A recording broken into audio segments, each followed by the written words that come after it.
Everyone, ఈ వీడియోలో Padma awards గురించి చూసేద్దాము.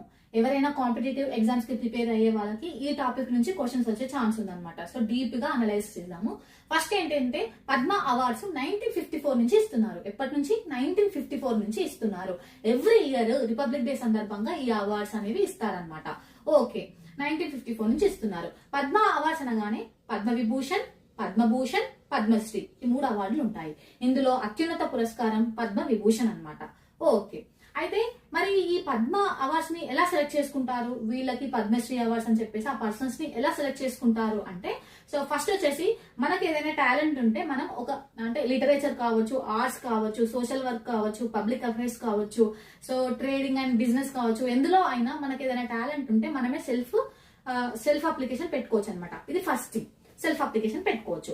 నెక్స్ట్ వన్ ఏంటి అంటే, ఇప్పుడు మనకు తెలిసిన వాళ్ళు ఎవరైనా ఉంటారు కదా, వాళ్ళకి మనం అప్లికేషన్ చేయొచ్చు అనమాట. మనం అప్లికేషన్ పెట్టొచ్చు అంటే కామన్ పీపుల్ అప్లికేషన్ పెట్టొచ్చు అని. ఇది సెకండ్. నెక్స్ట్ ఏంటి అంటే, ఉపరాష్ట్రపతి నేతృత్వంలో ఒక కమిటీ అనేది ఉంటుందన్నమాట. ఆ కమిటీ సిఫార్సుల మేరకు ఈ పద్మ అవార్డ్స్ అనేవి ఇస్తారు. ఇదంతా ఓకే. ఇందులో కొన్ని కండిషన్స్ ఉంటాయి పద్మ అవార్డ్స్ లో. అవేంటి అంటే, సో ఎవ్రీ ఇయర్ 120 మెంబర్స్ కంటే ఎక్కువ మెంబర్స్ కి పద్మ అవార్డ్స్ ఇవ్వరాదు. ఓకే, మరి ఇయర్ ఎంత మందికి ఇచ్చారు అంటే 139 మెంబర్స్ కి ఇచ్చారు. అదేంటి 120 మెంబర్స్ అన్నారు, ఇప్పుడేమో 139 మెంబర్స్ కి ఇచ్చారు పద్మ అవార్డ్స్ అంటున్నారా? సో అదే నేను చెప్తాను. ఏంటి అంటే, ఈ 139 మెంబర్స్ లో విదేశీయులు అలాగే చనిపోయిన వారు వీళ్ళని కన్సిడర్ చేయరు అన్నమాట. సో విదేశీయులు చనిపోయిన వారిని కన్సిడర్ చేయకుండా సో 120 మెంబర్స్ కంటే ఎక్కువ ఉండరాదు. సో ఈ పాయింట్ గుర్తుపెట్టుకోండి. ఓకే, అయితే ఇంకో పాయింట్ ఏంటి అంటే, ఈ పద్మ అవార్డ్స్ కి ప్రైజ్ మనీ అనేది ఉండదన్నమాట.